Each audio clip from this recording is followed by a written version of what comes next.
Hello, you fucking assholes. It is Friday, May 3rd in the United States of America. I'm DJ B, and that is Pete Blackburn. That is Sean DePaz.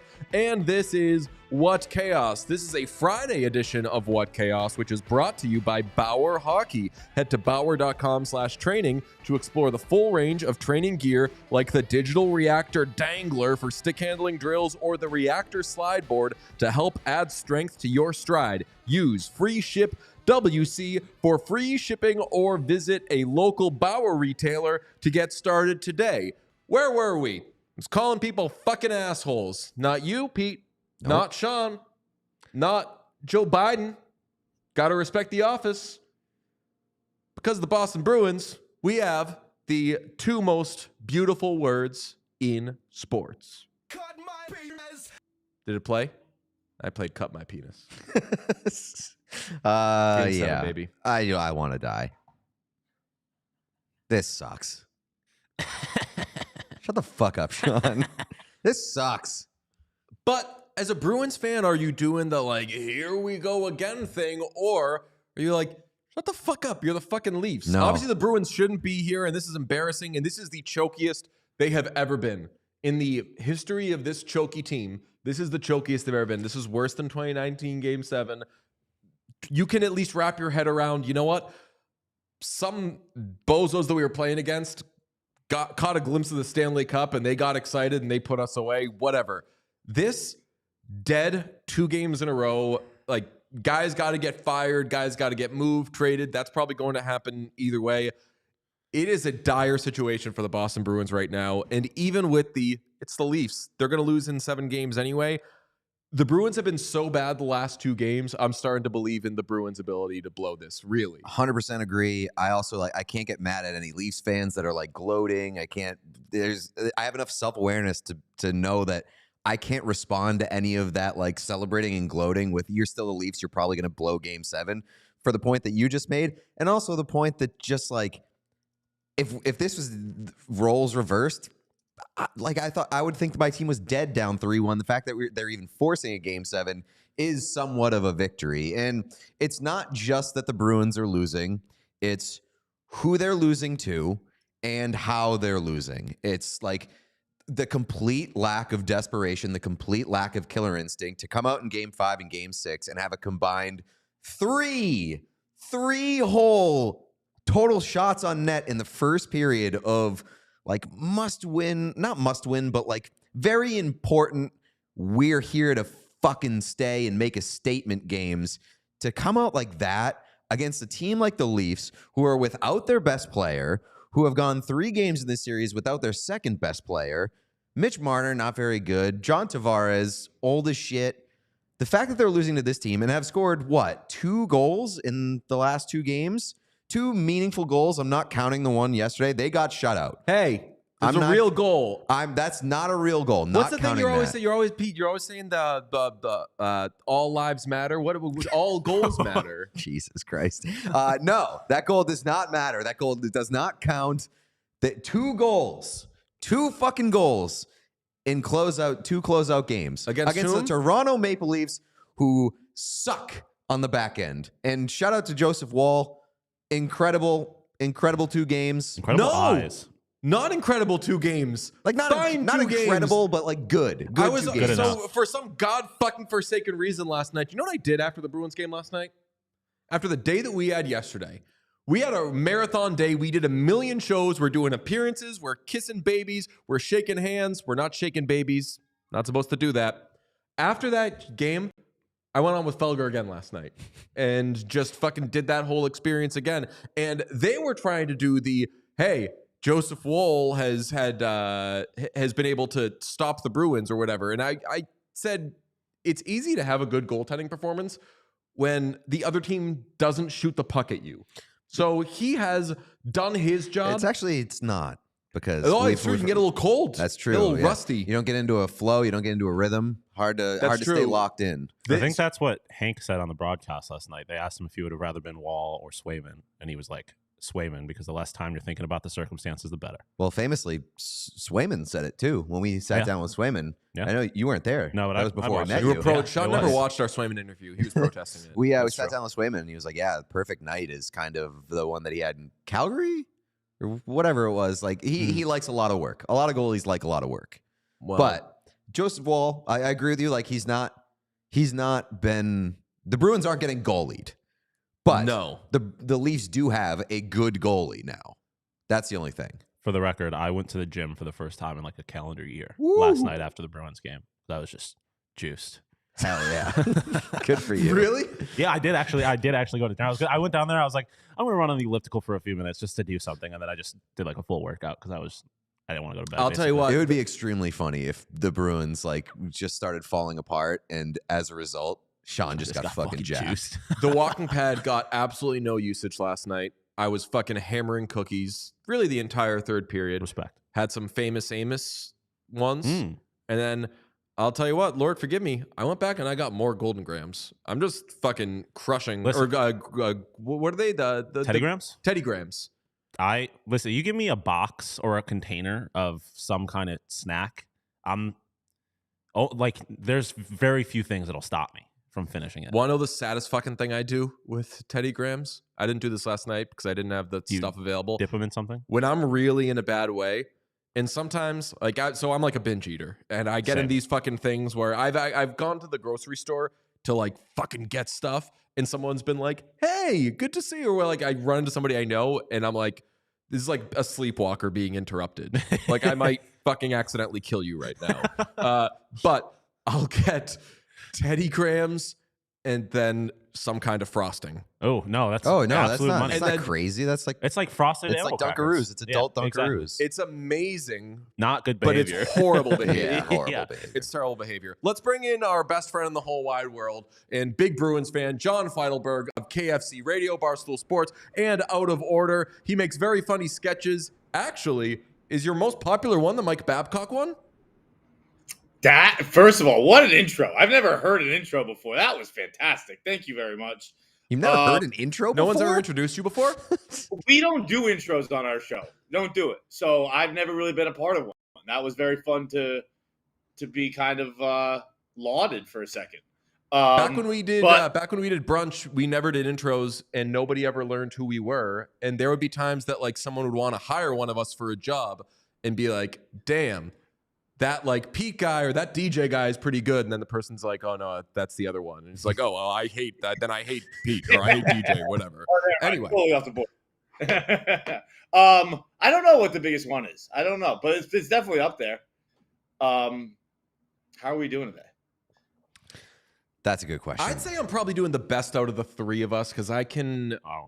I'm Sean's life. doing the best. No. Sean, the three of you. Our producer Sean is doing great. He's a Sabres fan. He hates the Bruins. Doesn't like Bruins fans. So he's on top of the world.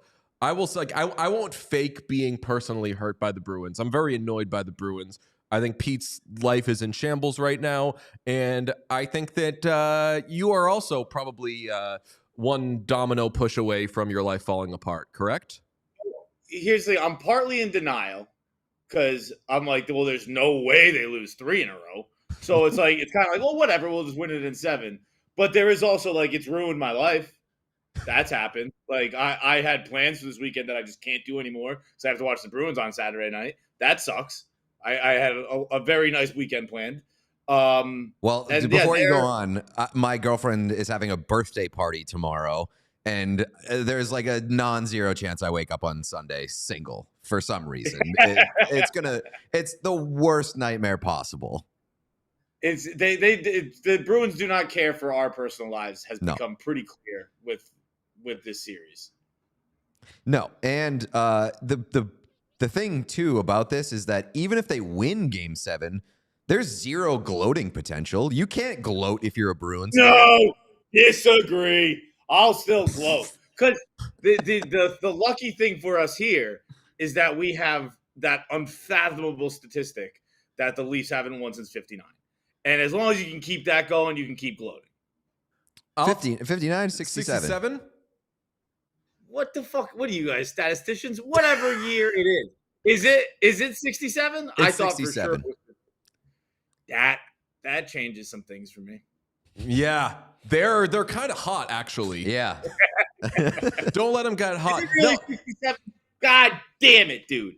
But anyway, 67, fine, whatever. As long as you have half a century where you've been beating them, although I'm sure there's some funny business. They were in the West for a while, right? But as long as they haven't beaten you in the playoffs in half a century, you can still gloat. Oh, so they haven't beaten the Bruins since 59 is what the chat says. Yes, that's what I've been saying. Oh, okay. I thought you meant the Yeah, that's what I mean. Okay, whew, that's a load off. Because then now I would we're gonna spin zone this real quick. I would argue that the pressure is now on Toronto to close this out. I think the Bruins are now playing with house money because now everyone's expecting them to blow it again. That's a I crazy spin agree zone. with that. The Bruins have fucked up so badly that in the span of 2 games, they somehow have convinced people that the chokiest team in this series is the Boston Bruins, which is crazy. And the Bruins are very choky. We do know that, but I feel like that's something that we've known and has not been known outside of Boston. Like we were talking to an Oilers guy yesterday, and he was saying, they're still looking to kind of be like a Boston, for example. And I want to be like, I don't know if you want to be, but like we get that they're kind of choky. But nationally, people don't think they're choky. Right now, people think the Bruins are the biggest choke artist franchise in the NHL, and they're literally playing the Leafs. So good for the Bruins, I guess, because now they're the goalkeeper on the penalty where they're like, look, I'm expected to fuck this up. This is all on you, baby. You better not fuck it up now. Yeah, but that's there's a ton of irony in the script being flipped there, and like the Bruins being exposed as this team that constantly chokes and being exposed by the Toronto Maple Leafs of all teams on the other side. And like the Leafs doing it without their best player is just like a little extra like fuck you in the equation. So I really do think the pressure is on the Bruins to not be seen as the Leafs on a national scale, international scale. John, I'm with you. I think they're beating them at their own game. I think they're like, I know what we'll do. They're one of those fucking animals that is able to camouflage and blend in and make their predator think that they're the same fucking thing. So the Leafs are looking across at the Bruins right now, and for the first time, they're seeing the Leafs, and they're like, what the fuck is that? I don't... Better. It's like the dog seen itself in the mirror. Like, I don't know what. Just barking at. Rawr, rawr. Dude, I always defended the Bruins. I did not consider them choke artists until if they lose this Game 7. Because I think in 2019, that kind of goes both ways in the sense that I don't think they belong there. They shouldn't have been a Stanley Cup team. So you kind of can't really choke it. But also, at the end of the day, the Blues didn't really belong there either. So you did choke it. Last year, I was like, I kind of wrote that off as a fluke where I'm like, well, I mean, you get a 100-year storm once every 100 years. That happens. Lose this again, there's no denying it. They're a team of choke artists. Yeah, I mean, you can excuse the Panthers thing because the Panthers went on to win the East and then make the Stanley Cup final. And that's a really good team that exposed other teams. So, like, the Leafs... The point here, too, is that we haven't mentioned the Leafs, not a good team and haven't been playing well over the last 2 games. Not very well at all. It's like the Bruins were playing abysmal. I think about halfway through the second when they had maybe 2 shots on net. It was like, I was like, I don't even understand what's happening because Toronto's not playing well either. It's just the Bruins are playing at a level I haven't seen since I was in skates on the bench. What confuses me is after Game 4, so they win Game 4 in a game where it felt like Toronto had made their final push. And Toronto's at home. They're trying to get back in this thing. They score a goal in the 3rd period to cut it to 1, I believe. And then they fall apart for the 2nd straight game where at the end of the game, they do something stupid. And I think it was Nylander takes that penalty. And that's all she wrote. They seemed so dead, and the Bruins were up 3-1.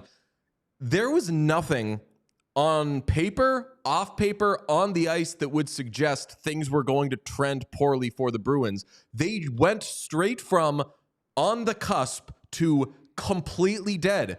Was there anything at the end of that game where you thought, oh, you know what? Toronto got a little bit of glimmer of hope there. Or, hey, the Bruins better watch out to not do this. They went from they are right there to this is the worst they have played maybe in this whole fucking run.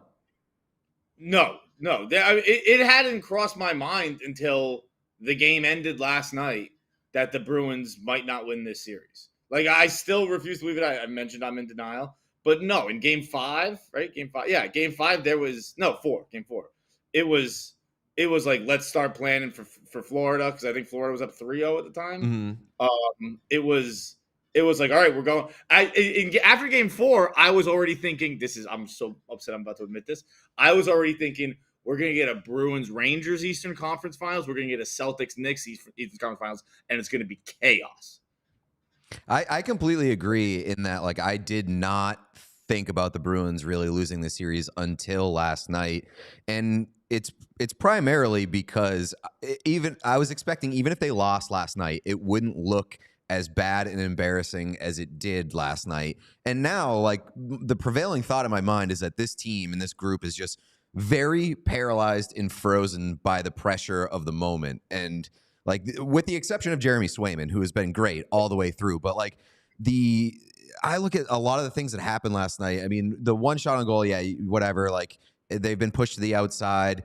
There's like no sense of desperation. And then there was a few moments where like Morgan Geekie had a wide open pass through the slot that would have had a great opportunity.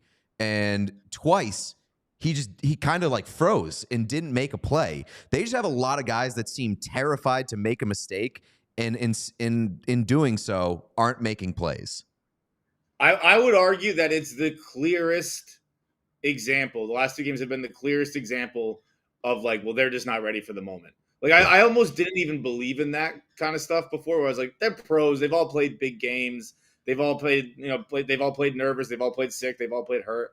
And it's so clear between just their stick handling, their passing, their shooting. So I mean, like, even like the Bruins had a chance to have a shot on goal in the first 3 seconds, I think, with the Bruins coming down off the wing, completely missed the net. Like, they can't execute anything. And I think that's never been more clear than in the face-off.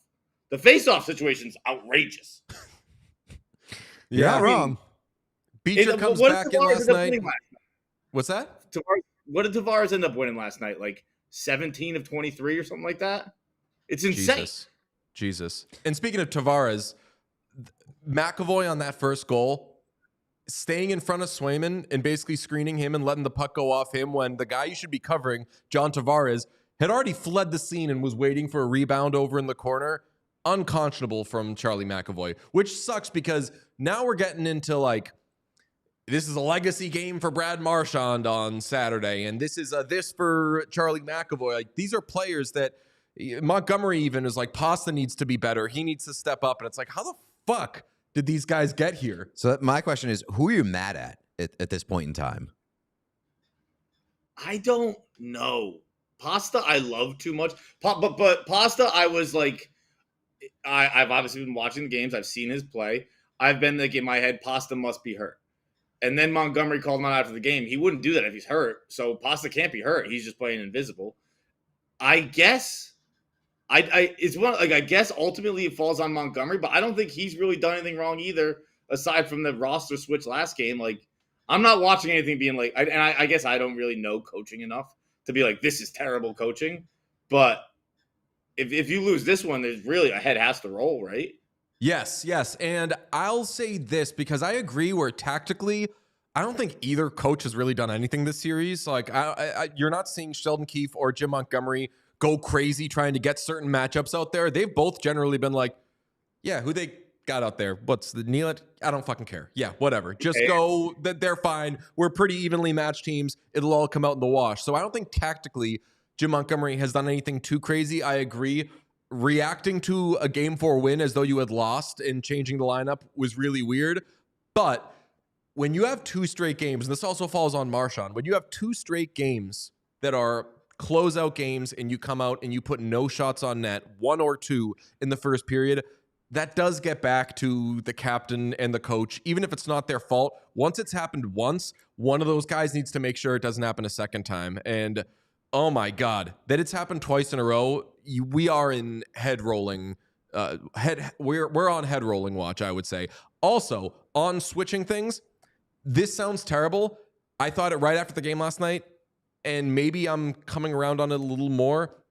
I think they have to go Ullmark in Game 7. No Not because way. Swayman has done a fucking thing wrong, but because you have a room full of fucking idiots who don't understand what's going on. You need to, like, fucking pull the fire alarm, get the sprinklers on to get these guys to realize there is an actual game. And they have been so dead that the only thing I can think of is we're taking away your good player. Look, there's a new goalie. Yeah, you missed your chance to do that. If you were going to do that for Game 6. You can't do it for Game 7. If you want to talk about not learning your lesson, if he switches the goaltender for Game 7, Well, he's getting fired either way if they lose. Correct, but like at least you at least want to go with the guy who's been hot and who's been the best player for your team. It's not the better player that you're putting out there. It's not the smarter move that you're making. And I agree, like, you want Jeremy Swayman there. He's been hot. The Leafs still, despite having 3 wins this series, have not solved Jeremy Swayman, should not feel they've solved Jeremy Swayman. They should feel, yeah, we've solved Matt Grzelcyk. Cool, bro. Real tough thing to solve. We've solved Charlie McAvoy making a lot of mistakes. I didn't see that coming, but whatever. I guess that's fucking happening. You haven't solved the goalie. I look at this thing as, what can the Bruins do when nobody in that room is responding? And I guess it's changed the goalie. I don't like it. It's not good behavior. No, you can't do I it. thought you were crazy when you started talking. You kind of sold me. Like, No way. Get the fuck out of here. No I mean, way. but how many, like, what else can you say? What else can you do as a leader in that locker room, as Montgomery, as Marchand, that you haven't already done? Like I feel like by now they've already pulled out all the stops. I personally, I wouldn't do it. I'm still going Swayman, but I like that line of thinking. I think that makes sense. I think it's logical. If you Chat says, why don't we do one better and rotate them from period to period? Now we're thinking. Again, like I think you missed the boat on sending a message to the group with the goaltending change. Playing Ullmark in Game 6, I would have been okay with for the sake of sending a message. You got to play your best goaltender in Game 7. You can't go with the cold guy.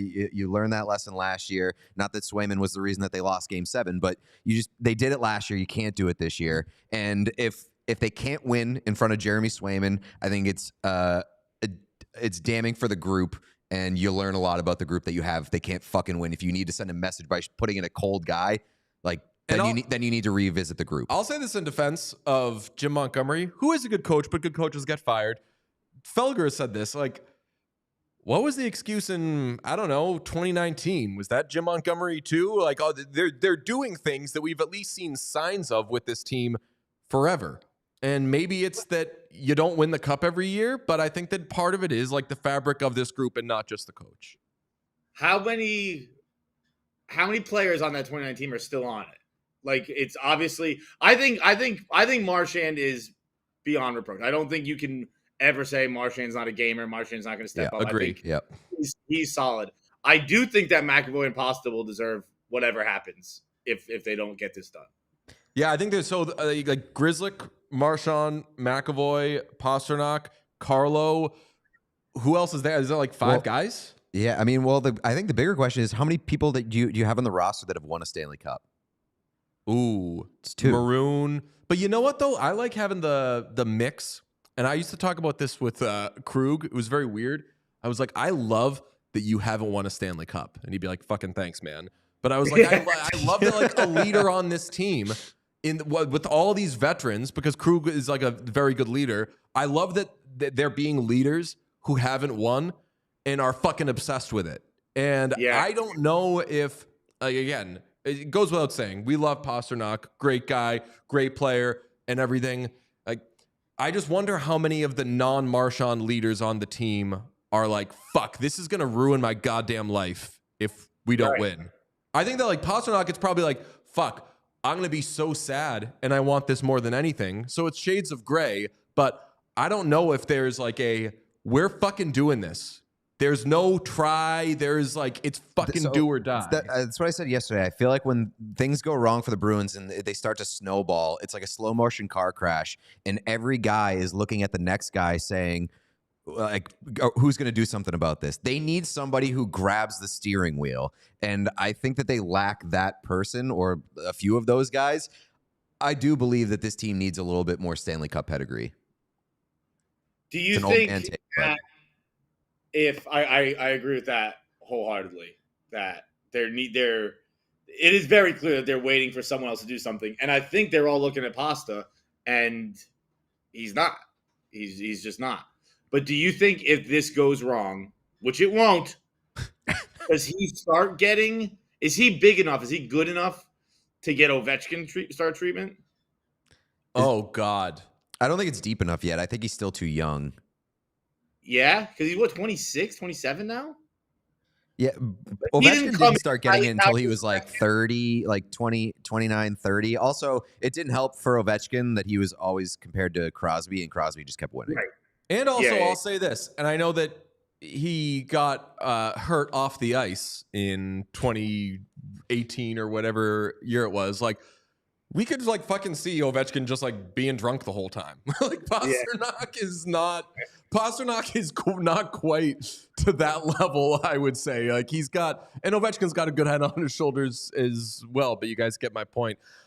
I think that this guy will never win thing is stupid anyway because Phil Kessel has won a bunch, and like it's just whoa.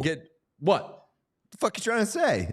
People talked about Phil Kessel all the time that way, and then he just like went to a good team and fucking won a bunch. Oh, okay. So like if you have a team full of Pasternaks, sure, you're going to be great. I don't think that Pasternak is the problem. He could be more of the solution than he's been, though. They've got nothing down the middle. They've got nothing down the middle in this series. Coyle's been bad. Zaka's been not very good. Like no, Zaka was like we were talking about Joe Pavelski. Where's he been in the Dallas series? Pavel Zacha had that for me last night, where I was like, where is he? Yeah, it's weird that you can go like an 82-game season, and the things that you were concerned about from before game one, like, kind of disappeared over the course of a regular season, and then you get to the playoffs, and then, oh my God, those are the problems that we were worried about in the fucking preseason. I was literally just talking about that. Like, it's things that, for some reason, I guess when you're changing a team every game, you can hide these flaws, and they become so clear. I actually learned, you guys might know this, I learned the other day that throughout the regular season, Zacha and Coyle combined for more points this year than Bergeron and Krejci did. Sure did. And I was like, whoa, all right, great. And then the playoffs come and they're both fucking invisible. And you're like, oh yeah, that's right. There's a huge difference between these two tournaments. Bergeron didn't play a lot of games last year, which is why that stat exists, but that stat is still fucking true. Mm-hmm. So I think that they replaced those guys way better than any of us could have expected. And center was less of a question going into the postseason than we would expect. I'll just say in general, brought this up with Wyshynski the other day, I love using the first round to glean, to say, ooh, what can we glean from this team? The only thing I'm gleaning from the Bruins right now is that they're probably going to limp into the next round and probably lose anyway. I still want them to get to the second round, but I think that right now they're limping. My view of this team is night and day from what it was 2 weeks ago. Like I knew they were great to start the season, but I think everyone who's watched the team saw towards the end of the year, they're like, okay, they're not exactly a cup team. They're not built like some of those Western Conference teams. And then the series started, and I'm like, now I will admit, I'm ashamed to admit, in the first half of last game, I was like, I wish this was game 7 and they could lose and this could be fucking over, because this is just like I was angry, internally angry in a way I haven't been in a long time watching that game, and I was like, I just want to be done with it. And I think they will move on, but I do not think it'll be for long. Last thing want to do with you, Jack Edwards deserved better last night. He gave his final sign-off from Nesson, his last game broadcasting the Bruins. One of the greats. We all love him here. Sean probably doesn't care about him, actually. Pete and I love him. I think you love him. Do you think he deserved better? And just how do you feel about the end of Jack Edwards? I love Jack very much. I told a story when he announced that this will be his last series. That like in college we had center ice, I think it was called, Mhm. and my roommate was from Dallas, and we were watching a Stars game, and it came that close to like a for real blowout fist fight. Like it got physical. It just wasn't like let's tear down the house yet because he hated Jack so much and I was defending Jack so much. So I have a special place in my heart for Jack Edwards. I do think it was probably time. I think there were a lot of calls this year. I've joked that every time he threw it to Sofia Jurcevic, I almost called 911. Like it was, I was like, Jack is not going to get through this. So I think it was probably time. He deserved a better send off from the team, like the physical players last night. But I think it'd probably best for Jack to. So I love Jack very, very much. He's a great person. He's incredible at what he does. He's an inspiring human because he's so dogged in how much work he puts into his craft. The last couple of years, I didn't appreciate a lot of the jokes that were being made about the way he was talking because I was worried about him and didn't know about his health or whatever. The Sofia Jurcevic joke you made was the only time I was like, that's the best fucking joke in the world, which was, and I'm going to tell your joke for you. I don't know if the Bruins need to get rid of Jack Edwards, but if they're going to keep him, they do need to get rid of Sofia Jurcevic because he's just not going to get that name right. Which would be the funniest thing in the world because obviously, like, you know, firing somebody because somebody else is having a health issue is the funniest thing in the world. And also just like the landscape of sports media, firing a woman who's amazing at her job because like, hey, you know what? An older guy we have is kind of struggling with this. You'd understand. Fucking hilarious. You can change your name if you want. You can be Sophia Jones if you want to stick around, but Jack's not going to get Jurcevic out. That's the best. I don't know how true this story is. I've heard from people who've been out with Jack that when Jack goes out at night, the only drink he does is he does a shot of Jaeger to start the night, and then that's it. And that's unbelievable if that's true. So to brag, I have been out with Jack, and I don't know if that's the truth, probably because I've been in worse shape than he's been. But I did tell a story a couple weeks ago where we saw these two people who were absolute animals at the bar that should not have been getting up to dance, but they did get up to dance. And as they were trying to walk and not fall down, Jack did a play-by-play of them dancing, and it was the funniest thing I've ever seen. It was incredible. Joey Mack was he was like, hey, Jack, look at these two. Can you give us a play-by-play? And he was like, oh, come on, they're not hurting anybody. And we were like, yeah, I know we're not making fun, but just, I don't know, like, just what would it sound like? And he was like, no, let's just mind our own business here. And then once they hit the dance floor, Jack did and here they go. And he got into it, and it was the funniest thing I've ever seen in my life. I was many, many years ago, I think on the podcast, someone asked the question, if you could have anyone commentator call play-by-play of your sex life, who would it be? Oh, my God. Number one with a bullet was Jack Edwards. I don't know. You got to go Mike Breen. One thrust, two thrusts, and he's done. Unbelievable. Doc was up there too. Sucks. Yeah, man. I wish they sent him off on a better note. I wish the Bruins could have given him a win, but that love between him and Brick in that respect is fucking real. And yes, he's an absolute fucking maniac, but I will take a maniac over a Sean Earmuffs, over a vanilla Syracuse fucking by the book. Here's how we do it, Bob Costas type of shit any day of the week. Give me the fucking psychopath.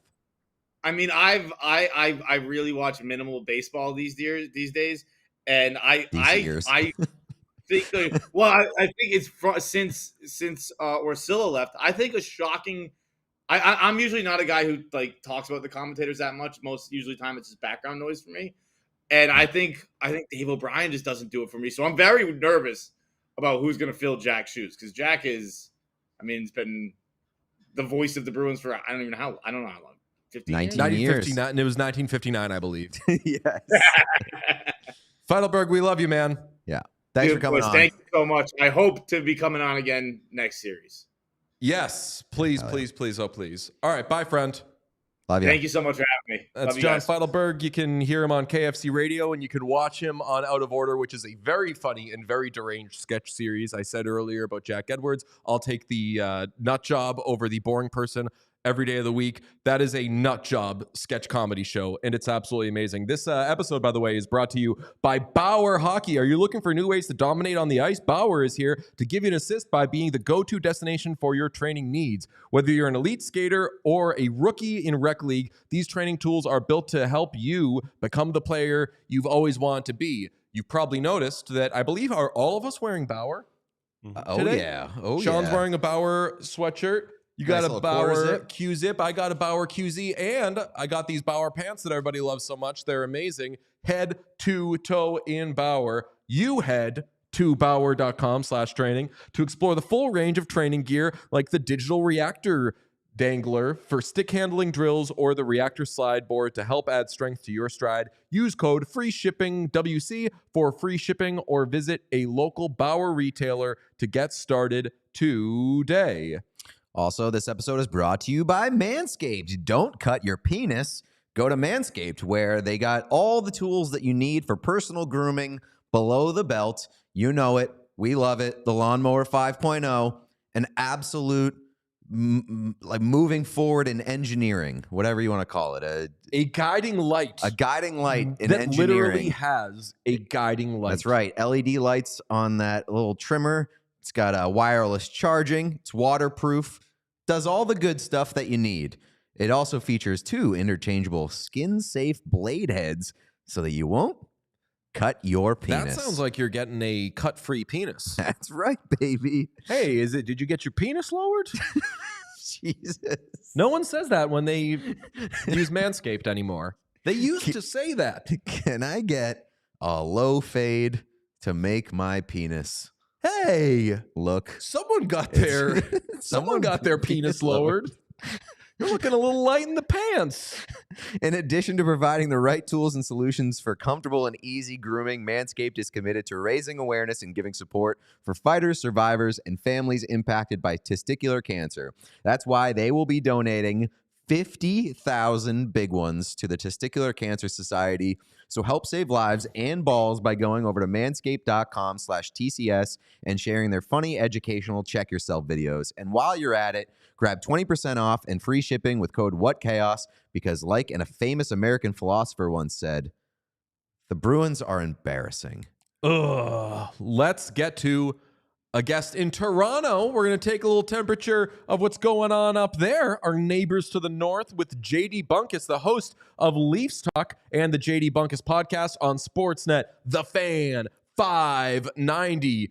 JD, hi. Boys, great to be on. 2 quick things. One is, yes, shout out to Bauer. I'm actually in my office where I've got Bauer stuff as well, including an OVO bag, which they sent me, which is very cool. Drake. What? You got they had that Drake collab a couple years ago. I know they did, but they sent you that? That's real. Oh, that's a real piece. That's a real piece. And then secondarily, hearing people talk about Jack Edwards in glowing fashion is one of the funniest things I've ever listened to in my entire life. Like that is a conversation you would never hear in this country that you guys just did, like praising Jack Edwards, loving Jack Edwards. And listen, I'm going to keep this to just, this is hockey, right? This is just from the hockey. I don't know the man personally. I'm sure he's a great guy. You've been out with him. Like obviously you root for his health, but if you did most hated broadcasters in Toronto sports history, he is number 1 with the ball. Like it's not even close. Good. Like there's not even Good. a close second. He's Good. so despised here. That was amazing to listen to. I mean, I say good because he is ours. And by being ours, you should hate him. That's all I want. Well, he's also the soundtrack to some of our lowest moments here. For sure. Oh, yeah, that's very true. I'll tell you, we'll play it in a little bit. I didn't love the call of the Nylander breakaway goal last night.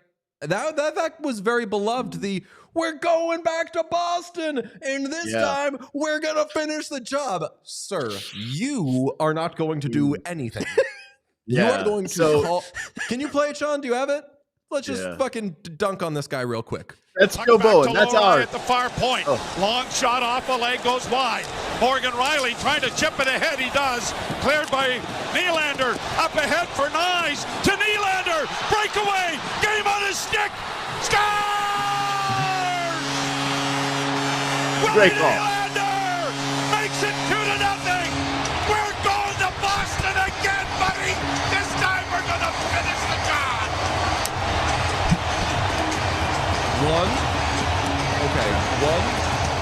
All done, Sean. Thank you. One, if we're gonna worry about people's health and broadcasters' health, he sounded like he was dying, so that's good. I like that. That sounds good. I like when a broadcaster sounds like they're really at the end of their rope. There, yeah. He didn't take a breath because he didn't want to. Mm-hmm. That's his prerogative. We're going to Boston again, buddy, and this time we're gonna finish the job. Outrageous thing to say about the Leafs, first of all. At least Jack Edwards waits until his favorite team does something to make a wild proclamation. And then he's like, they sharpen the knife. Exchange it for a better knife because they find out there are better knives. They have the best knife. They stick it in the beast. They look at the beast and they say, how's this knife, you little pussy? And they twist it, and the Bruins win. I fucking love the Boston Tea Party. And you're like, that's what you fucking call a game. At least that's a pro. Jack doesn't act like he's on the team. That's all I'll say. Oh, Jack doesn't act like he's on the team? Are you kidding me? No, he acts like he's the team's biggest fan. Yeah. Yeah, I won't accept that. That's Joe Bowen. That is our Jack. Like, that is our radio guy. He is...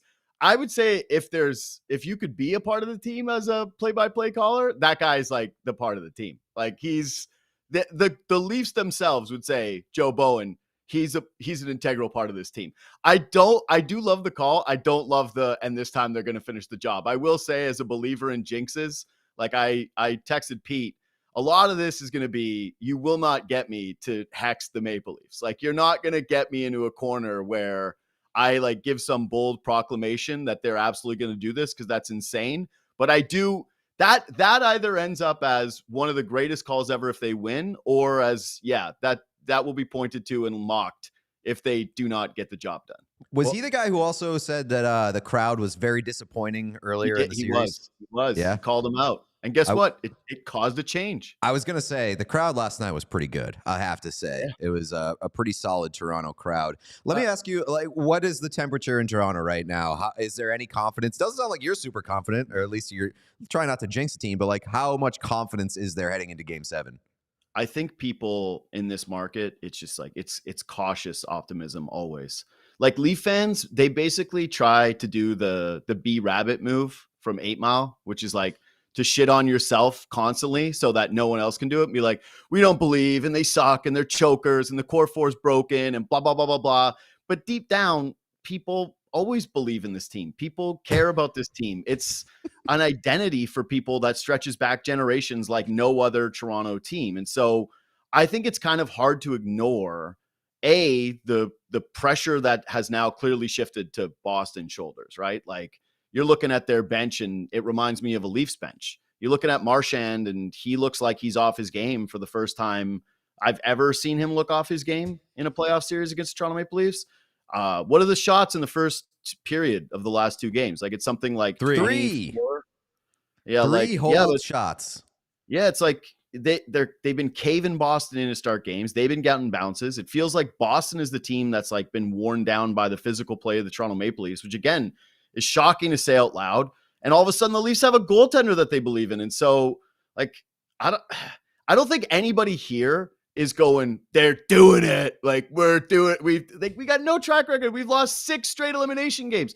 But like, I don't know how you couldn't look at this body of work recently and not say, yeah, they should.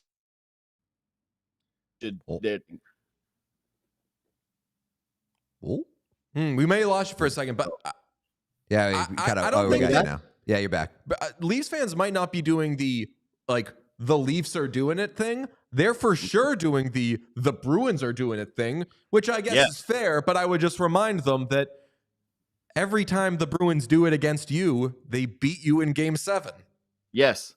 That's why there's no unbridled optimism here, is we don't have anything to lean back on. And in fact, the one time Leaf fans got excited, which was last season in the playoffs when they finally won a first round. Like, that's how low the bar was. Is I was in junior high the last time that the Leafs won a playoff series. They win one time and it immediately turns into huge embarrassment. The "we want Florida" chants, the getting body bagged by the Panthers immediately, not being able to score any goals. Like, this is a franchise that is very, very used to embarrassment. And so I think that what we're in right now is a bit of a ghost off between the Bruins and the Leafs.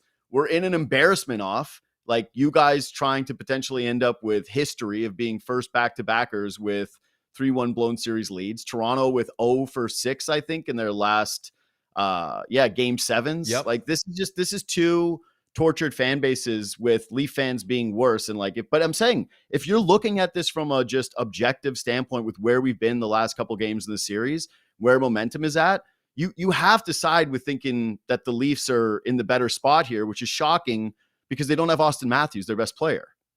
Speaking of Austin Matthews, I mean, what do they do? Are they letting him walk at the end of this, or how do you deal with the fact that they've kind of found their right mix, and it is to not play Austin Matthews because they're terrible with Austin Matthews and they're very good without him? Yeah, I gotta say, DJ, you're killing us. This is great. I had you for a second. Is like that was a pretty good setup. So here's what I would say, and I think you guys probably agree with this too: is the Leafs are out shooting the Bruins, but you guys ever feel like it's like super high danger? I don't think that the Leafs are.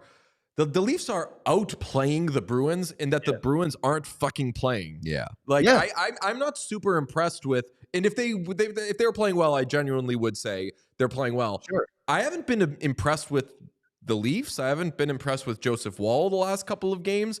I think that they are for sure the better of the two teams, but one team is legitimately like not showing up to class. I think the most damning thing is that you could say that the Bruins were much better in Game 6 than they were in Game 5, and the Bruins had 2 shots on net through 30 minutes and basically got shut out in Game 6, and you still can come away saying, well, they played a much better game than Game 5. That's how bad they've been playing. He's frozen, but I'll say I also forgot that Matthews was really stunned by that point. I forgot Matthews' new deal starts next year, so they'd have to buy it out, and I'll pull up the buyout calculator on it. But 13.25 for a player who makes them better when he sits. We bit by the Canada Wi-Fi again. Nice. Yeah, he's on that Jarvis. As someone pointed out, Liam has had the worst Wi-Fi, and he was American. He was American, yeah, for sure. But the other Canadian Wi-Fi hasn't been too bad. I got the worst Wi-Fi. The Canadians, we have the worst Wi-Fi.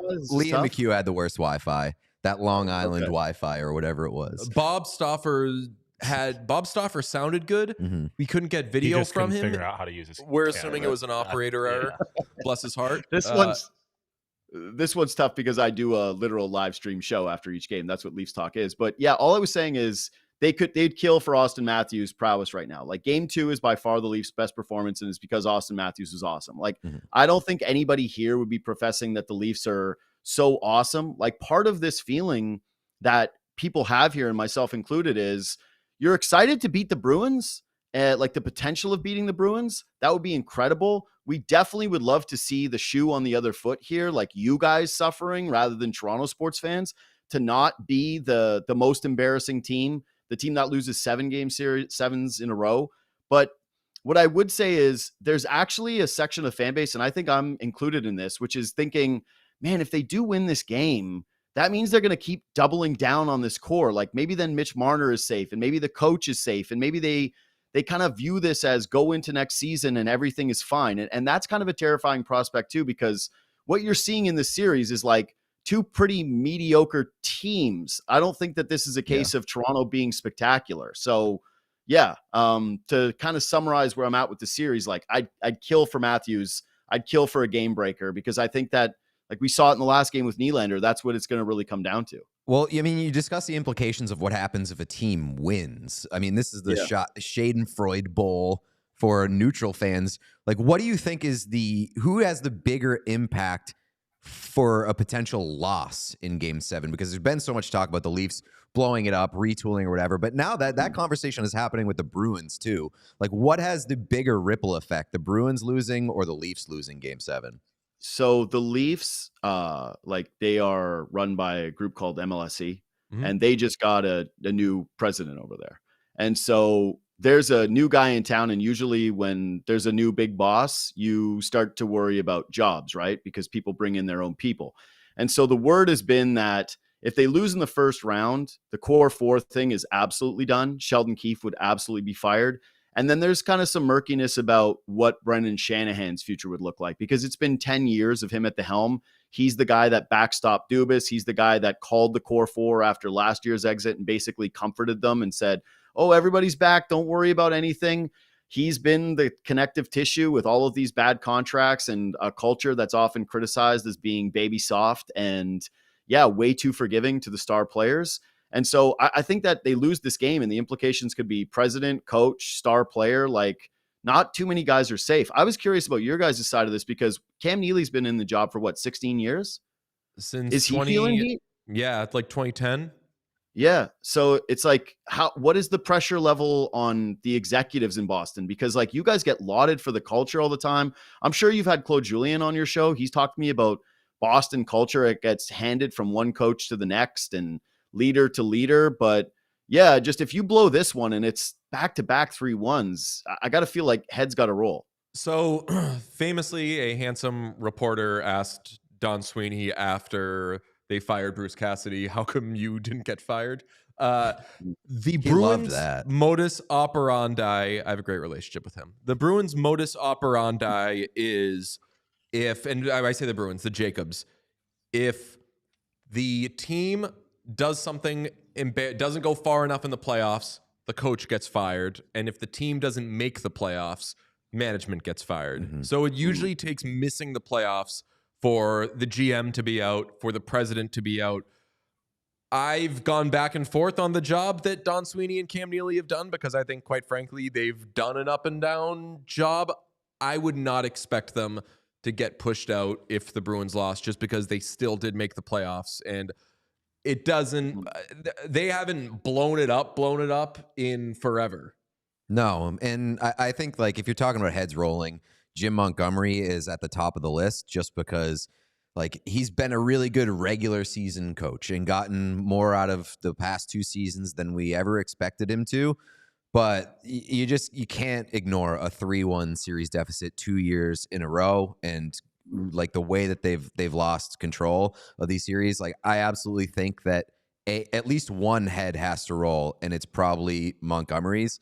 I don't know how far it would extend beyond that. I'm assuming that the roster makeup would certainly change, but I wouldn't expect it to seep into the front office, at least not this year. And there's been a sense from, like, let's say that there's been a sense from those close to the team that this summer changes will come, and that it'll be more than just a couple of guys retiring, a couple of guys leaving. I think that obviously it was reported a bunch of places, we don't know this, but that they tried to trade Ullmark at the deadline. I think that Ullmark probably ends up happening this offseason, and who knows beyond that. Like, they'll make real changes to the roster. The question becomes do they take the opportunity to say, okay, well, now that, like, big changes are coming for real, do we reset it and bring in new guys? And losing in the first round in such an embarrassing way would, I think, give them the cachet and the goodwill with the fan base to do that. I don't think anybody would be too upset if they moved on from Neely either way, but it's just a way easier thing to sell to the team, to your fan base, if it's coming in reaction to something embarrassing happening. Yeah, I just think your coach, like that, if that happened, that's a little papering over. And this is just an outside observer opinion. Like, your team kind of sucks. Like, roster, the roster's not good. I think this year was largely viewed as a bridge year. But again, like, if you had said, and Brad Marchand said this yesterday post game, is if you had told us at the beginning of the year that the Bruins would have made it to Game 7 against the Leafs, Brad Marchand said we would absolutely take that. And I agree, but he said it doesn't matter how you get there. I disagree with that. When you have a 3-1 series lead and for the second year in a row you blow it, it absolutely fucking matters. And we had the bigger picture conversation with Feitelberg earlier. It's this team going on years at this point has a severe lack of killer instinct, and that needs to be addressed. And I think the roster, that has to be reflected in the roster and the changes that you make to the roster going next season. God, we did the killer instinct talk like a couple of years ago in Toronto. It was after they blew it to Montreal, right? Because they blew their 3-1 series lead of their own to a far lesser opponent. And that was the buzzword that came out of the offseason, was like, the Leafs need to find a killer instinct. And how do you find the killer instinct? And we spent an entire year talking about that. It's like they really did a great job with the PR. But yeah, like Pete, when I had you on my show last week, I asked you, like, who are the Bruins that you love? It's like Zacha was, I think, the guy you mentioned. He's been getting caved in this series. Like, where's like Coyle at a chance last game? I could not tell you who the Bruin is that I'm afraid of, other than like Marchand in a big spot, or like if Pasternak is wide open. But nobody's driving play for you guys. And even the blue line, like McAvoy is human. Like, there's no Matthews. McAvoy's had a bad series. He was actively bad yesterday. Like, I think that was the worst game that I've seen McAvoy play in a long, long time. Your whole team is Jeremy Swayman. Like, Jeremy Swayman has been spectacular. And even when Ullmark played, he was good. So, okay, you move your goal, like you move off of Ullmark. You got what? He makes only like 5 sheets, right? Mm-hmm. Yep. So it's like you get $5 million in cap space to try to reinvigorate that roster. Like, but you're giving Swayman a raise. Yeah. So it's like, I just, if I was a Bruins fan and I was looking at this and saying, what have we done and what is the team and what do we do? Like, I don't know what you're supposed to hang your hat on in terms of the front office and what you've actually done here. Like, you're a good, stout defensive team with really great goaltending. And now you can't get 2 shots against the Leafs in 15 minutes of a playoff game against a team, by the way, that wasn't like, the Leafs are not the number 1 defensive team in hockey. We bitched about them all season long about one good defenseman. How they couldn't. Oh, they suck. They grabbed 2 guys basically off the scrap heap at the deadline in Lyubushkin and Edmondson, and all the analytics nerds crushed Tree Living for doing that. And all of a sudden, it's like Lyubushkin has not been on the ice for a 5-on-5 goal against. Edmondson looks nasty, and no, he hasn't. No 5-on-5 goal against Lyubushkin in this series. And like, I think they've both been like top 4 guys for you, right? Yeah.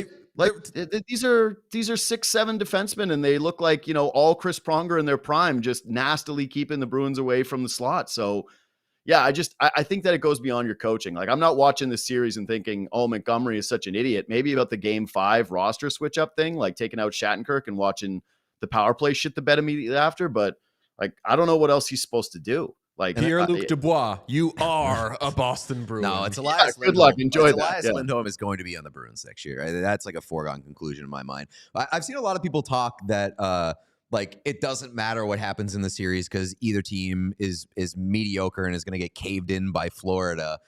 But my response first, like, do you agree with that? And my response, fuck no. You don't think so? 2-0 against the you were saying earlier, we were talking off the podcast, you were saying that you feel really good against Florida because you think the Bruins the Leafs are getting there, and you were saying they're 2-0 against them in the regular season, and there's a lot you see there that makes you confident the Leafs will actually be in the conference final, right? No, I think anybody in their right mind knows that Florida is an absolute wagon, and that the likelihood of Toronto or Boston beating them would be fairly low. Like, I don't know what the odds would be, but I'd probably set Florida as like a minus 300 favorite in that series, like something along those lines.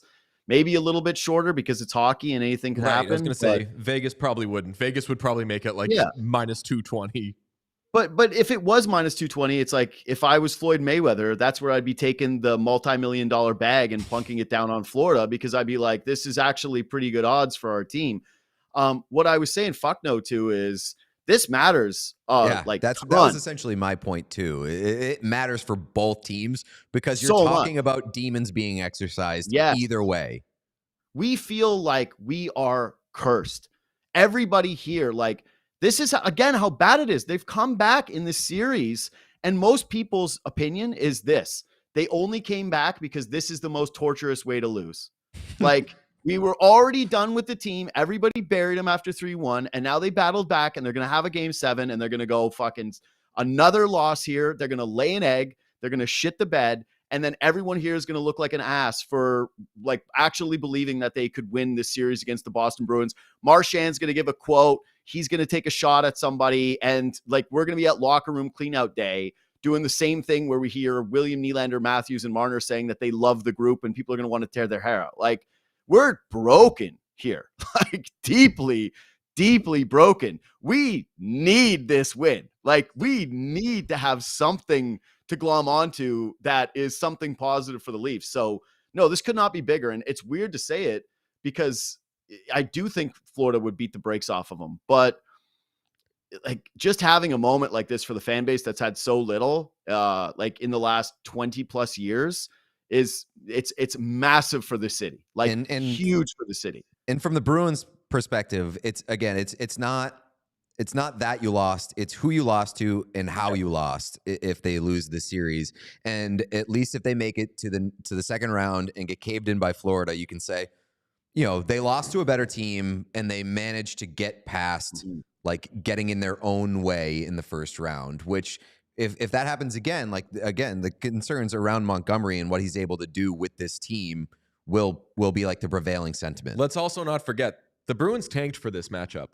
The Bruins tanked at the end of the season because they wanted to get the Leafs. I don't know if they is did something that I respect. I think like if you think that you will do better against a certain team, by all means, go for it. Don't be stupid. And I think they did the right thing because I think Tampa would have beaten them.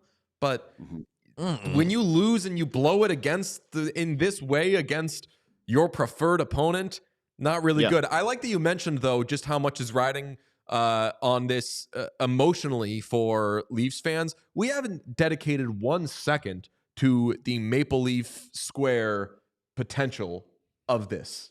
That you broke down the Leafs. They were fighting on the bench. Leafs fans were so upset. They were just going to bed. They were like, forget hockey. We never want this again. And we said, you know what? Stay up a little longer. Let's put on your favorite song. Let's get you dancing. Let's turn that mood around. And we've gotten Leafs fans so happy that in addition to all the bad vibes they felt for the first week of the series, we can now, and I say we meaning the hockey world, can give them the strongest gut punch they've had yet. Yeah, it's fair. Yeah, we're already, like I said, the only thing that I will say is that it feels like we're so broken. How much more broken could we be? You know, like it's just, you can find out. I don't know what that level is. And yeah, I will say that the Maple Leaf Square, God love those kids being out there and standing, and different time I would have been there too, you know, standing in that square and cheering on the team. But yeah, there is no worse representation than like the 22-year-old kids who are in the square, and then they put the streeters cams, or the cameras in front of them, and get them to do the "tell us how you really feel" takes. Every time I see that content, I'm like, oh God, no, this is going to exist forever. This is going to be here forever. I hate it. Oh, so I didn't know this. I didn't know there was like thought and opinions about Maple Leaf Square from the. No, it's I guess it's like talking to a New Yorker about like, hey, what do you think of Times Square? And they're probably like, you know what? I don't need that. It's great. Like the square is a fun place for young people to congregate and have like a communal experience, because like, God, how many of those do we have now? Right. Like the tickets for the arena are so expensive that it's like, okay, of course you're a college student. You don't have any chance at going to a Leafs game. So I think it's great. I just do think it's funny that it's, you know, it's the demographic of that is, if I went there, I would feel like the world's oldest man. Like I'm in my mid 30s now. Like you got to be, I think, 24 and under for you to go to Maple Leaf Square and have a good time. Like anything older than that, and you're an old bag of bones. Unless you're Jesse Pollock, in which you go for attention. Yeah. So then you do that, which he's doing a lot of. He's doing a lot. I'll tell you what, he's getting his ass kicked this spring. He's having a tough time. He's having a very bad time, it would appear. All I don't my want for to trade you is spots. just people being mean to that guy. Yeah. No, I don't want to trade spots. I don't want to be in his shoes. I mean, for the neutrals, this is an ideal matchup. This is an ideal weekend for hockey. Like either way, they're getting something that they can just, it's going to be juicy tears, and it's complete theater. So I'm happy for the neutrals, I guess. That's interesting though. I don't know who's more like, how hated is Boston in the States? Like, I think out it's of all just the franchises, generally speaking. Sean? I think in the States, generally, it would be an Canada sentiment, so they probably hate the Leafs more than the Bruins. I personally hate the Bruins more than the Leafs right now. But there's also a general like fuck Boston sports That kind too, of situation in the United States, and I guess everywhere, just because we've won a lot over the last like 20 years. So Correct. I think that a lot of the United States is like fuck Boston, don't let them win anything. I kind of like that about you guys, though, that there's patriotism at the end of the day of being like, hey, fuck the Canadian team over there. Because we're the opposite. Like, we turn on, we're these like broken territories of being like, I hate when Vancouver has success. I hate when Montreal has success. Like, there's nothing worse. That's a big misconception in the United States is that like the Canadian markets root for one another because of like patriotism in Canada. Could not be further from the truth. No. I would tell you, I would take 10 Boston Bruins Stanley Cups like consecutively over one Montreal Stanley Cup, like without a doubt. Like Boston could just win forever. The sport could be ruined. No Montreal Cups. Like I feel that strongly about it. Well, you're getting Edmonton. Get ready to speak Edmonton Cup, buddy, because that's what's happening.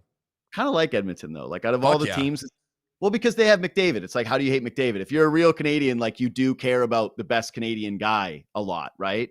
You care about the Canadian dogs. And so it's like the Avalanche, totally acceptable to like them. Like you meet someone and they're an Avalanche fan and you want to dive in and give them props. And Edmonton is basically exempt from the Canada hate because they have our guy. Like that is the nation's son. Like we adore him. So it's not the same as with the other markets.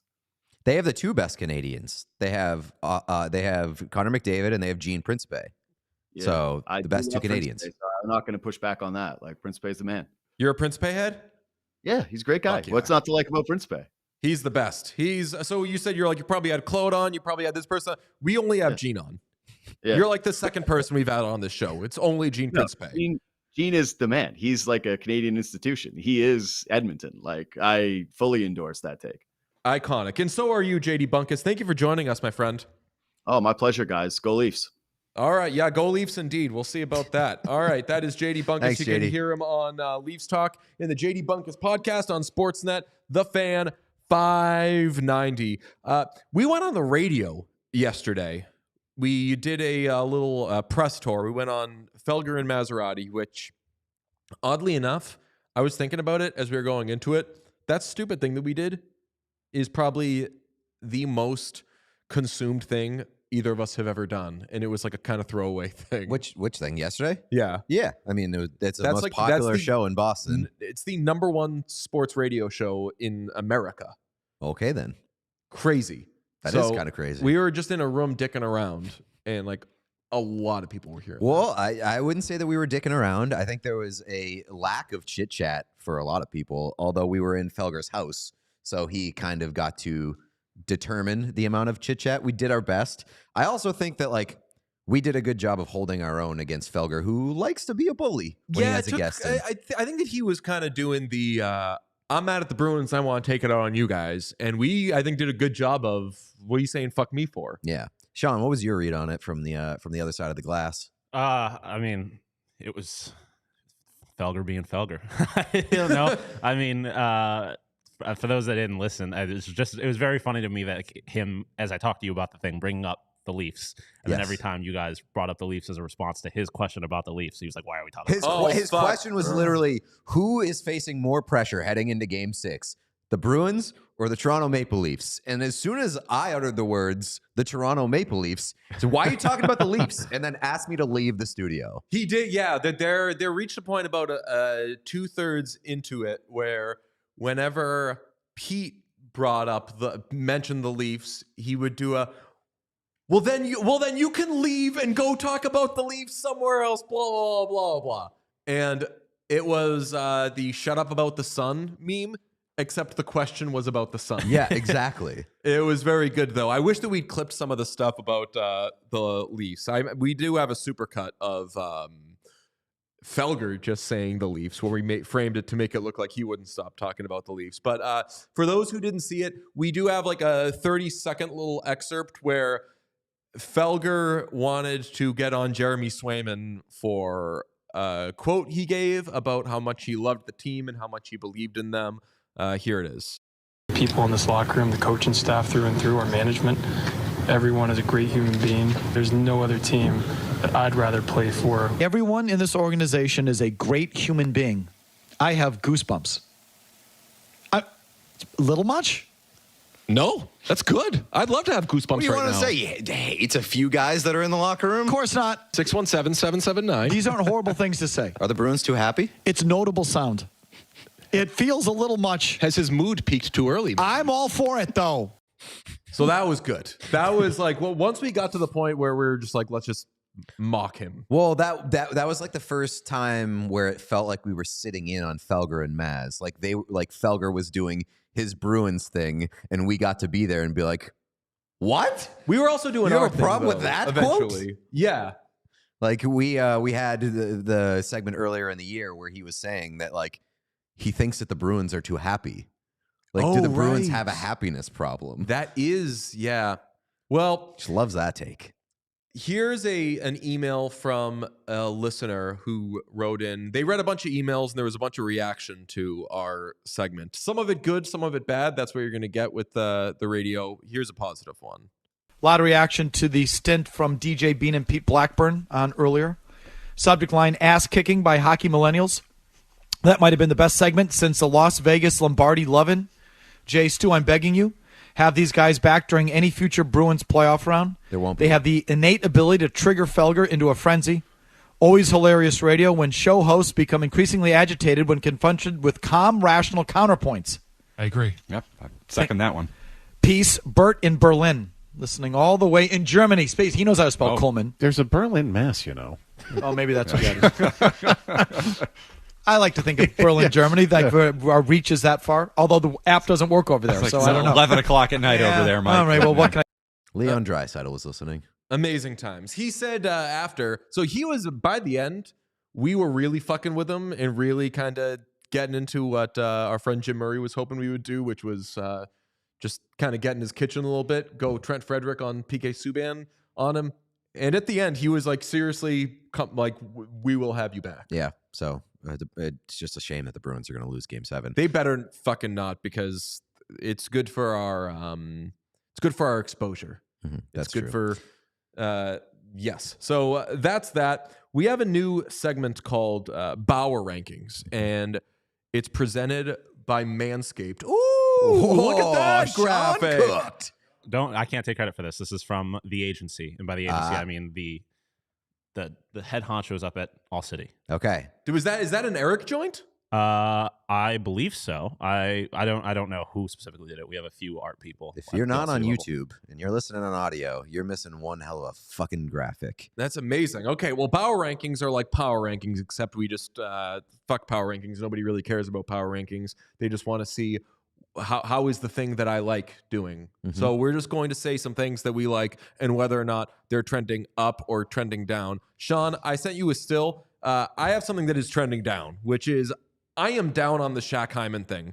They are hammering this. Yeah. It is too much. It was very funny when they did the first one, and I was like, oh my God, it's Shaquille O'Neal. Look at the way that he's skating, kind of trying to skate. And he's Batman in the Batman movie now. He's just there all the time. You know what this is? What? We talked about it this week. This is the Beavis and Butthead SNL skit where Yes! they hit gold on one thing and they don't know how to handle it, so they just keep running it back and playing the hits. Don't overexpose and don't like get too high and shoot your load on hitting like on a very cool thing one time. They're going to Jean Ralphio him. Yes. Whereas like when Jean Ralphio would pop up every like once a season, you were like, oh, everybody, Jean Ralphio's here. And then every time they needed a laugh, they were like, let's get Jean Ralphio. Yeah, and it was running too the joke much. into the ground. It was too much. That reminded me, I wanted to send a tweet and I just forgot to do it. I was going to say the Bruins in the regular season versus the Bruins in the playoffs. And the Bruins in the regular season was going to be the Beavis and Butthead when they're doing the AI town hall thing. And then the playoffs was going to be them on the red carpet. Whereas the first time you saw it, you were like, that's fucking incredible. Then you see it on the red carpet and you're like, What are these guys fucking doing here? God. So Shaq Hyman is like my big trending thing Okay. that I would say is trending down. I'll also note my weight is trending up. I have gotten into, after a good, I would say mostly first round of drinking water, staying off the sweets, I've just evolved into what happens every postseason. And really, this entire hockey season, doing this show, I have punted on my health completely and have developed a lot of bad habits instead of just being an adult. So I feel horrible and am very bad. And lastly, Kendrick Lamar trending up. Euphoria, amazing. We didn't spend enough time on it this week. For me, trending down, my will to live. Thank you to the Boston Bruins. Just really making my life awesome the past several days. So, yeah, trending down, my will to live. Trending up, the TV show Hacks on Max, which I don't believe it was ever an HBO show. I think that it was just it only always Max? only a Max thing. And that may explain why it flies so far under the radar. Hacks, I said on Twitter yesterday or 2 days ago, best show that nobody really talks about. And I know that's thrown out there a lot. I don't see, in my circles at least, a lot of people talking about Hacks. I did get some feedback that the gays love it. It's a big show amongst the gays. I'm in. So Hacks, extremely funny show, but it's done a disservice, I would say, by either HBO or Max, whoever has its rights. They just fucking dump it on you. They don't ever have, like, there's not much fanfare. They don't roll it out. They don't promote it a ton. So this is me promoting the show Hacks, which has 2 episodes of its 3rd season out now. Very funny show. Go watch. Gene Smart, an absolute legend. Yes. I will say Hacks is, I agree, nobody talks about it, or not enough people talk about it. It's kind of like a modern day Arrested Development where people who have seen it understand it is incredible. And also, it's a critic's darling. So if you want people to talk about it, watch an award show because they fucking win everything as they should. It's great. Where were we talking about? We did too many shows yesterday. Something brought up The Process, right? Or was someone was talking about The Process and Philly and how much they married themselves to that. Maybe it was a different thing I did, or maybe I dreamt it. But a great moment in Hacks is where Ava, the main character, is talking about, like, hey, you know what? My dad's a big sports fan, and he was telling me about this GM that had this thing called The Process where, you know, it might be a struggle, but it's all kind of worth it, and you just have to trust the process and stay with it and stick at it, and you trust the process. And then after the person she's talking to is like, and that team won a championship, and she's like, I think so. And the bartender is like, absolutely not. They are worse than they've ever been. It's the best. Just like needlessly dunking on the Sixers. And another sports reference, Austin Matthews makes an appearance in episode 2 of season 3. Fuck you, get out. Dead serious. Fuck you, Pete. It's an Austin Matthews jersey, but in the writer's room of episode 2, there is an Austin Matthews jersey. So Hacks is a hockey show for the people at home. Wow. Oh, yeah. Sean, do you have anything you liked or didn't like? Oh boy. This might end up being a Sean segment, I think. I'm taking the Coyotes hat off for this because if any footage of this goes out, I don't want to hear any Coyotes, oh, your team left talk. Throw yourself on cam. Yeah, throw yourself on cam. Can do. Trending down, fucking Bruins Twitter. I'm so goddamn tired of Bruins Twitter. It's just so annoying. Like, I know this has been used a lot, but literally cry more. And I know my Twitter account is skewed a little bit towards Bruins fans at this point because I now live in Boston. All they did was complain. Like, they ignore the fact that the Bruins suck, not a great roster, and their stars aren't playing well. All they do is complain like there's some agenda against the Bruins, some pro-Leafs agenda, as if the Leafs aren't the most snake-bitten franchise, maybe in all of professional sports. Like, they constantly fall apart, but people have this idea that the stars are like the NHL is working for the Leafs. Makes no sense to me. No hit chat, but the fucking boarding thing in the corner. Shut up. Even if it was boarding, the only reason it was boarding was because there was a penalty committed right before. He was holding his stick. So if you want to complain about the fact that, oh, they didn't call this penalty and there was a goal right after, it would have been 4-on-4 or 5-on-5. Like there should have been 2 penalties called there. So it's a wash. Cry more. It was driving me crazy. It made me so like, I hate the Leafs, and I've started to become pro Leafs because Bruins Twitter is driving me crazy. It's like, bring it all the time. It's Swift fans. I don't hate Taylor Swift. I hate Taylor Swift fans, and now they make me hate Taylor Swift. I was kind of indifferent towards these two teams. Like, I hate them both. I want to wear a Leafs jersey now. Like, I want to go to the Bruins game in Leafs jerseys and just cause chaos because I fucking hate the Bruins fans now. Well, Twitter Bruins fans. Fuck yeah, Sean. So good job. Hold on. I don't know if you know this. You probably don't. Like, emotions get heightened in the playoffs. Okay. Fuck you, so but yeah. There's people act irrationally. Yep. They get upset. Mm-hmm.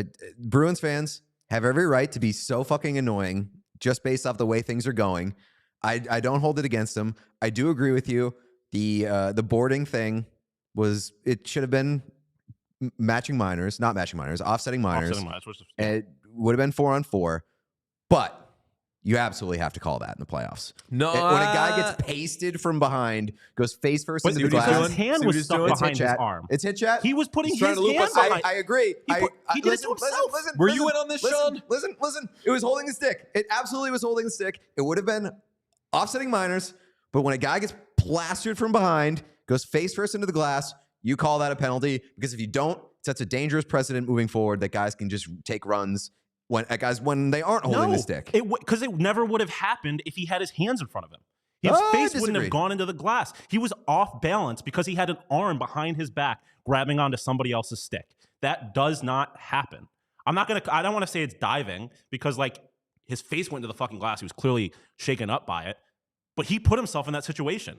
Like, it should not. I don't have a problem with them not calling that a penalty at all, because he grabbed the stick. He hit him once and he didn't, like, nothing happened. And then he was still holding on a stick, so we hit him again. And then he fell into the boards because he put himself in that situation. Like, that specific thing was annoying me. But the entire playoffs, Bruins fans have been crying about random shit, about this agenda against Brad Marchand, as if Brad Marchand agenda talk sucks. Agenda talk is very bad. It's so annoying. First off, Brad Marchand has created, like, the way people view him is entirely a product of himself. It's the way he's behaved. So if he ends up, like, that's what happens in sports. Tom Wilson, he probably gets more calls gone against him or not called in his favor because he's fucking Tom Wilson. Like, that's how this shit works. And, like, I don't know. It's so annoying to me that people are going to be like, oh, look at this. Brad Marchand is pushing refs. That's so awesome. But then in the meantime, they're going to be like, the refs hate Brad Marchand. Don't block the door, asshole. No, I agree. I was totally, the ref blocking the bench door. I was so pro that move. Asshole. Get the fuck out of the way. Like, I was pro that, but yeah. I do like this little will they won't they that Brad Marchand has had throughout the postseason with officials. Think are they gonna kiss? I loved that. Well, if he had his druthers, but they don't let him do that anymore. When he got tackled by the ref, which also, again, cry more. Clearly an accident. I think the Marchand dove there. He went down pretty easy. I think that he didn't know that. I just think he wasn't expecting the ref to come in that hard. They hit each other, and he just kind of fell. And, like, the look he had at the ref was hilarious. But yeah, it's they also wanted like, to kiss. I'll just say I am relieved that in Boston sports fans, I don't have a problem with Bruins fans. I have a problem with Patriots fans. I don't have a problem with Bruins fans. Patriots fans have a problem with I'm glad a missed call went against the Bruins as opposed to going against the Leafs, because it would have been 1,000 times worse. That probably true. And again, if the Bruins won that game and there was a missed boarding thing, it would be all about how dirty the Bruins are. And it's like, look at the fucking who the fuck do they have left to be dirty? Marchand, and that's it. And also, not even if it was boarding, like not a dirty play.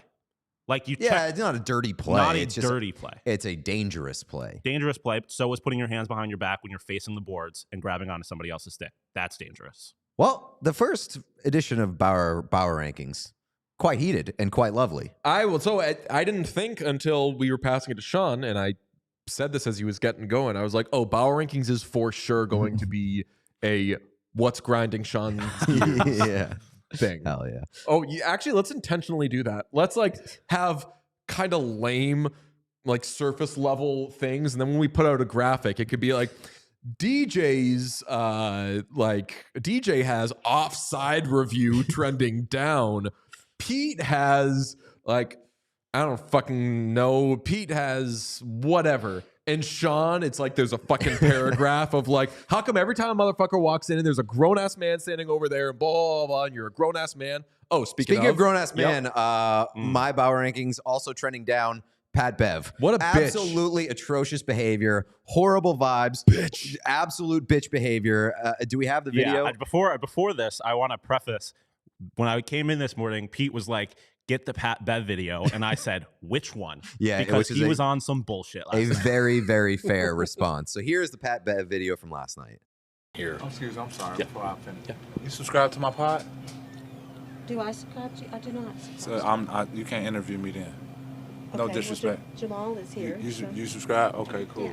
That's cool. Again, there were a couple times within a bucket or two. In previous games, y'all have been able to kind of get over that hump, or maybe. Was it anything they did in particular, or was it just one of those where the bucket didn't go down, there wasn't the stop, they made one? What kind of prevented that you all from being able to get over, kind of like you have in the past? You'll move that mic, please, or just get out the circle, please, for me, please, ma'am. If you're not subscribed to my pod, I appreciate it. Thank you.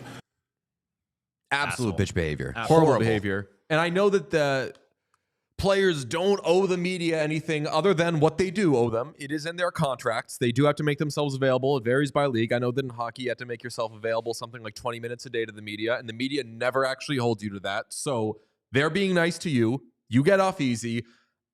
I don't know what obviously we've let Pat Beverly push it more and more and more, and I've generally liked him. Yeah, I generally think that Pat Beverly is an entertaining guy, good for the sport, good for entertainment. I like not very good players who are like, you know what? I'm not going anywhere. Irrational confidence. That. Yes. Yeah. But there is like the worst reflection of character is when you go out of your way to be a dickhead to somebody who is just trying to do their job or just trying to like get through their own duties, and you're making their life harder for no fucking reason. And that was Pat Bev. Absolutely horrible reflection on Pat Bev in that moment. To echo something, go ahead. No, John. it's just also like the optics of it are pretty fucking like my when I started watching that video, I was like, oh, this is cute, like whatever. He's just messing with this media person, and then he just kept being an asshole, and I was like, oh, it's not funny at all. And also the optics of it, like you can't do that to a woman, especially in to a woman, in a men's sport. Like you can't. If he did it to a man, it would have been bad. If it does it to a woman, it's also bad. But then it also comes with like some of the implications of like, would he have treated a man? And he didn't do it to any of the men. Like, as far as I feel like someone would have made this point, or there would have been more of the video, didn't seem to ask a single other person if they were subscribed to his podcast. Crazy behavior. And this is also coming like an hour after he whipped a basketball at a woman's head. Yeah. I understand that the people that stayed there needed quotes, and I saw a lot of stuff of they should have all left. I would have left. I would have walked out. Not everybody can do that. I wish that happened. Yeah, or somebody said anything. Yeah. Yeah. Because there was a lot of people on Twitter afterwards who like were there. I believe she was a producer for ESPN. It was just like, she's amazing at her job and has been doing this forever. There's I also like don't want to, if you're in that moment as another reporter and you didn't say anything, like I always have a hard time like blaming those people for not knowing how to respond to an awkward situation like that. But it would have been nice if somebody had been like, yo, what the fuck? Calm down. Yeah, I completely agree. And I hope Adam Silver does something about it. By the way, one other thing I wanted to do for Bauer Rankings trending up, Arizona hockey, and I put the hat back on because I want to make this clear. I hate Toronto too. You wouldn't be here without Arizona hockey.